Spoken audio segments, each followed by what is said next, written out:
friends, it's your favorite Mary Kay girl. And you're going, gosh, Michelle, what is that? We don't have eye makeup on, we have some things under your eyes.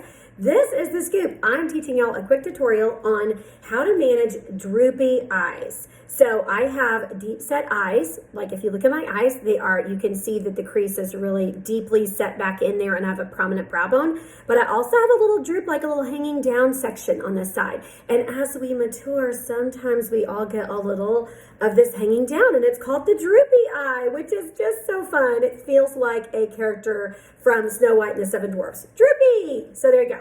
So what I'm going to do is show you how you can use some of our Mary Kay makeup to help you with that application tip, okay? So this is just like a regular thing I do. I have my foundation on. I've already done powder. I've done my a little bit of cheek color. I haven't done all my highlight and contour yet, but you know, lips and all that. So now I'm going to show you what we do with eyes, okay? So what I'm going to do is I'm going to do one eye, and then you'll be able to see the difference between one eye and the other eye. So here we go. So here is, I always curl my lashes.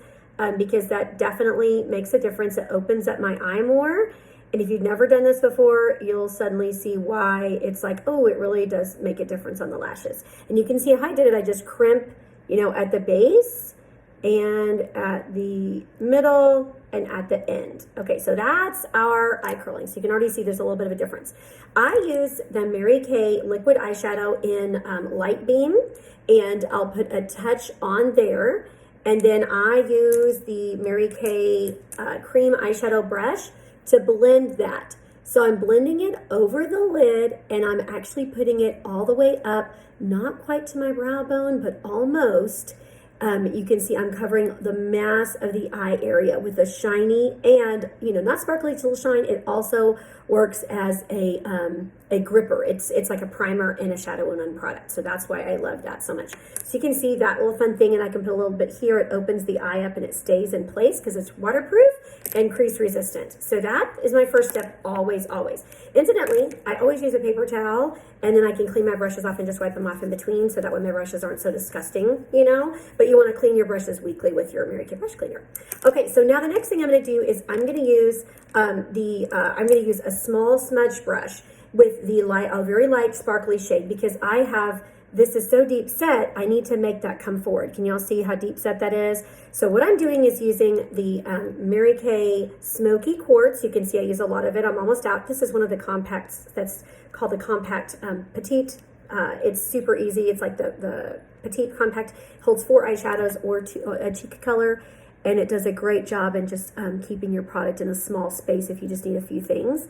So I'm just pushing that onto the lid, and notice you'll see I'm putting it all the way up in the crease. You see how I'm literally going up in the crease and slightly above that, because I want that part to stand out. I don't want it to be so sucked into my eye, okay? All right, so now I'm gonna use this is the crease brush. You can see it's got a nice edge on it, and that's what I'm gonna use with a darker shade. And you're gonna notice, like when you look at my eye, I'm gonna put that, I'm not putting it in the crease, I'm putting it above the crease, okay? You're gonna see that. So I'm taking a dab of the Merlot, which is the purple color, just a dab. See how that is? And what I'm going to do is I'm looking straight at my face. And since I'm using this as a mirror, I kind of have to do a little differently. See how I'm putting it on the brow bone? Like it's not in the crease, it's on the brow bone. So it's above the crease. See what I mean? So it's basically going to make that sink backward, okay? See, I'm kind of blending it down there, but just see how I'm patting it on there. And you notice I am not going way out here. Now, I have eye patches on, and they do a great job with darkness and puffiness and all that. It also, I have these on backwards because the skinny part usually goes here. But I like it over here because I can use it as a line to not let my eye makeup get down here, because that makes your eye drag down when you do that. So, fun tip. But notice I'm keeping it up near the top, just like this, like it's on the crease. There you go. And then the eyelid is totally lighter. Okay, see how I'm doing that? Okay, so you can see it's already like, oh, there's a different story there. There's something else going on, okay? The other thing I do is I will use another smudger brush, a small brush, because I have rather small eyes, so I need something that's pretty strategic to make a note. I use this is the espresso. It's a brown, and it's got no sheen. It's a brown shade. So it's not so stark like a black. And what I'm doing is I'm basically, you can see I'm making a dot in the middle. I want that. You see how there's a dot there? I'm wanting that to be a focal point to recede. And then I'm also I'm trying to make this part of my eye like not be so downturned. So I'm making it go away. I'm using that darker shade on the edge of my eyelid. So you can see how I'm literally painting with this darker color a line. Do you see? It's literally like a straight line up into that spot. And you're like, what are you doing? It's an optical illusion that helps your eye to not look dragged downward. And notice I don't want to get a bunch of stuff out here. The more it gets out there, the worse it gets. So you want to keep it in there. So that's why we have this. And again, if you mess it up, it's no big deal. It just, it's fine. You'll figure it. This is not rock science, what is it? Rocket science or, brain surgery. Okay. So you can see how that already makes a little bit of a contoured look there. So there's that one. And then what I'm going to do, because I got this shade light up here, I like that. I'm going to go back with that lighter shade, and it's the smoky quartz. I'm going to put a little more on so that really stands out, okay? It really stands out in that area, okay? So we like that. See how it's really coming forward, with my eye? And this color here is really just like surrounding. It's kind of like surrounding the eyelid. Now, so when it opens, it looks a little more open. Now, there's a choice.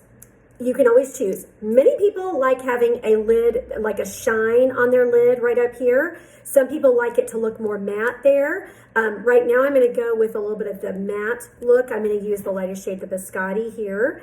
That's a great color, or the Blossom. Really good colors. And see how it's matte. Now, what I'm going to do, it's giving me a little bit more contrast.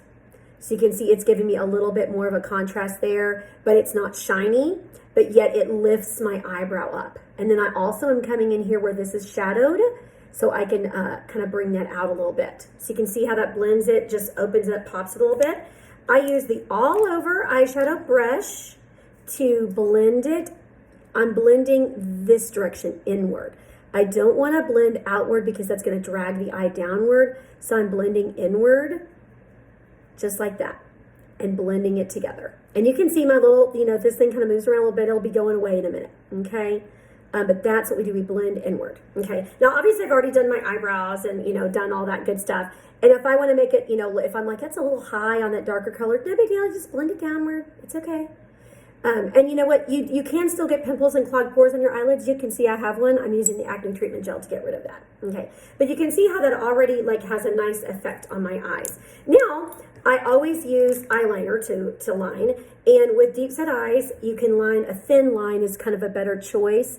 We have 3 different eyeshadow styles. I love this one. It's a pencil, so you can go really thin. It's also waterproof, and I love that, and I'm getting it really, really close to my eyelashes. You can see that, very close to the lash. That's where you want this, and this is how I do it. Do little hash marks. I got a little bit too much. That's okay. You just blend it out. No big deal, right? Very close to my lashes. I'm going to do a tiny little bit of a wing. See, it's nothing major, just a tiny little bit, and a little thicker on the outer edge, just to open the eye up a little bit, okay?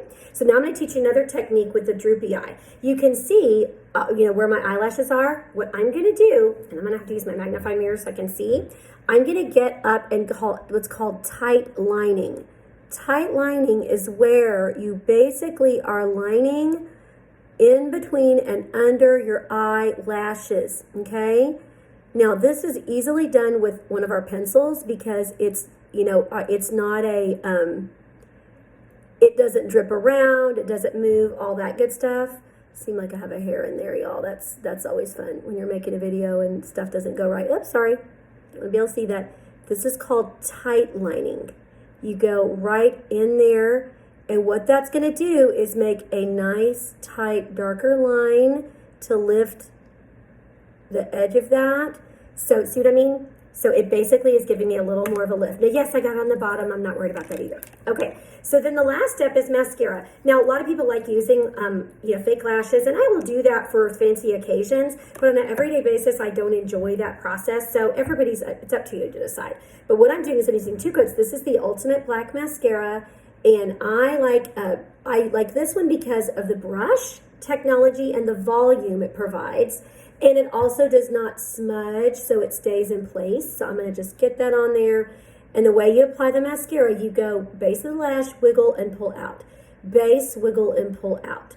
The base of the lash, wiggle, and pull out. And when you do that, you're going to get a lash you're getting better workability with your mascara. What I see people doing is a lot of like really fast movements. That is not going to cover your lashes effectively. Taking a minute and putting the stuff on like that does, okay?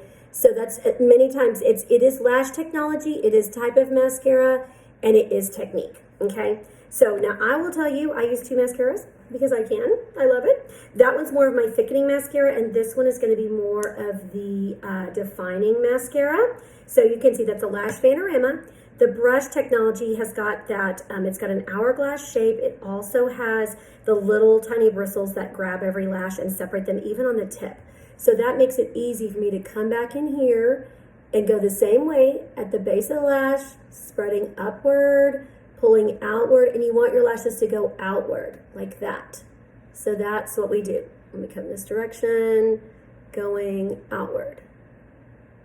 Okay, I hope y'all can see that. My goodness. Okay, hopefully, and see I can come and get the very edge of the lash because I have the technology with this brush to come and get the edges to really pull those and fan them out. When I say pull them out, I mean fan, because you don't want to pull your eyelashes out. So there's that. Okay, so just going back over to be sure I like it. You know, there we are. Okay, so that is, let me take a closer look here. There we are. Yeah, pretty nice. Okay, so you can see the two. Now I'm going to go ahead and take off this one little guy here. And you can see it prevents the fallout on the underneath the eye as well, which I love that. It doesn't have a lot of fallout. You just tap it in there like this. Just tap it in. And then I'll go back with a little bit of foundation and whatnot, you know, just to because I put foundation all around it and not right there. So that's what I'll do is go back. But you can see, like, that's how you can see one eye is definitely more, you know, open and popping compared to the other eye. So, so this is, like I said, mine are deep set. They're droopy, like, you know, one of the 7 dwarfs. There you go. Okay, have fun with your tips and techniques. I hope you guys enjoyed this.